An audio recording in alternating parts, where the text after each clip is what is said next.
ಸುಮಾರು 2 ಎಕರೆ ಟೊಮೊಟೊ ಬೆಳೆಗೆ ಯಾರೋ ಕಿಡಿಗೇಡಿಗಳು ಕಳೆನಾಶಕ ಸಿಂಪಡಣೆ ಮಾಡಿರುವಂತಹ ಘಟನೆ ಚೊಟ್ಟನಹಳ್ಳಿ ಗ್ರಾಮದಲ್ಲಿ ನಡೆದಿದೆ. ಮಂಡ್ಯ ಜಿಲ್ಲೆಯ ಕೆಆರ್ಪೇಟೆ ತಾಲೂಕಿನ ಸಂತೆಬಚ್ಚಳ್ಳಿ ಹೋಬಳಿಯ ಚೊಟ್ಟನಹಳ್ಳಿ ಗ್ರಾಮದ ಸರ್ವೆ ನಂಬರ್ 44ರಲ್ಲಿ ಸುಮಾರು 2 ಎಕರೆ ಟೊಮೊಟೊ ಬೆಳೆಗೆ ಕಳೆನಾಶಕ ಸಿಂಪಡಣೆ ಮಾಡಿದ್ದಾರೆ. ಬಳಿಕ ರೈತ ಶರತ್ ಮಾತನಾಡಿ, ನಾನು 2 ಎಕರೆ ಜಮೀನಿನಲ್ಲಿ 2.5 ಲಕ್ಷ ಖರ್ಚು ಮಾಡಿ ಟೊಮೊಟೊ ಬೆಳೆ ಬೆಳೆದಿದ್ದೆ. ಇನ್ನೇನು ಬೆಳೆಯಿಂದ ಆದಾಯ ಗಳಿಸಬೇಕಿತ್ತು. ಆದರೆ ಕೈಗೆ ಬಂದ ತುತ್ತು ಬಾಯಿಗೆ ಬರದಂತಾಗಿದೆ. ಗುರುವಾರ ರಾತ್ರಿ ಯಾರೋ ಕಿಡಿಗೇಡಿಗಳು ಕೃತ್ಯವೆಸಗಿದ್ದಾರೆ. ಇದಕ್ಕೆ ಸಂಬಂಧಪಟ್ಟ ಕೃಷಿ ಇಲಾಖೆ, ಕಂದಾಯ ಇಲಾಖೆ, ಪೊಲೀಸ್ ಇಲಾಖೆಯವರು ಸೂಕ್ತ ನ್ಯಾಯ ದೊರಕಿಸಿಕೊಡಬೇಕು.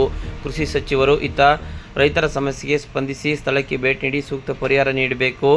ಪೊಲೀಸರು ಬೇರೆ ರೈತರಿಗೂ ಇದೇ ರೀತಿ ಮುಂದುವರೆಯದಂತೆ ಕ್ರಮ ಕೈಗೊಳ್ಳಬೇಕು ಎಂದರು. ಇದೇ ಸಂದರ್ಭದಲ್ಲಿ ರಾಮನಕೊಪ್ಪಲು ಗ್ರಾಮ ಪಂಚಾಯತಿ ಸದಸ್ಯ ಮಂಜು, ಗಣೇಶ್, ಶಾಂತಕುಮಾರ್, ಕುಮಾರ್, ಪ್ರಮೋದ್, ಹರೀಶ್, ಮಂಜೇತ್ ಸೇರಿ ಸ್ಥಳೀಯರು ಇದ್ದರು.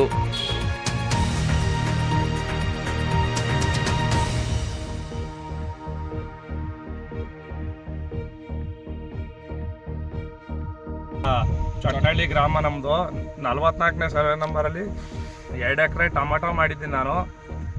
ಟೊಮೆಟೊ ಮಾಡಿದಾಗ ಏನು ಮಾಡಾರೆ ಕಿಡಿಗೇಡಿಗಳು ಒಂದು 4 ಲಕ್ಷ ಖರ್ಚು ಮಾಡಿ ಟೊಮೆಟೊ ಮಾಡಿದ್ದೀನಿ. ಈ ಥರ ಬೆಳೆ ನಾನು ಅಲ್ಲೇ 20 ವರ್ಷದಿಂದ ಟೊಮೆಟೊ ಮಾಡ್ತಾ ಇದ್ದೀನಿ. ಯಾರೋ ಆಗದೇ ಇರೋ ಅಂಥ ಕಿಡಿಗೇಡಿಗಳು ಕಳೆನಾಶಕ ಔಷಧಿ ಸ್ಪ್ರೇ ಮಾಡಿ ನೈಟು ರಾತ್ರಿ ಮಾಡಿ ಪೊಲೀಸ್ನವರು ಇಂಥ ಕಿಡಿಗೇಡಿಗಳನ್ನು ಬಂಧಿಸಿ ಮುಂದಿನ ರೈತರುಗಳಿಗೆ ಏನು ಸಮಸ್ಯೆ ಮಾಡಬಾರ್ದು ಅಂತ ಆಕರ್ಷಿ ಆ ಕಿಡಿಗೇಡಿಗಳನ್ನು ಬಂಧಿಸಿ ನೆಕ್ಸ್ಟು ಮುಂದೆ ನಮ್ಮಂಥ ರೈತರುಗಳು ಮಾಡೋ ಅಂಥವ್ರಿಗೆ ಈ ಥರ ಸಮಸ್ಯೆ ಮಾಡ್ದಂಗೆ ಅವ್ರನ್ನ ಹಿಡಿದು ಶಿಕ್ಷೆ ಮಾಡಿ ಪರಿಹಾರ ಕೊಡಿಸ್ಬೇಕಾಗಿ ಕೇಳ್ಕೊಳ್ತಾ ಇದ್ದೀನಿ.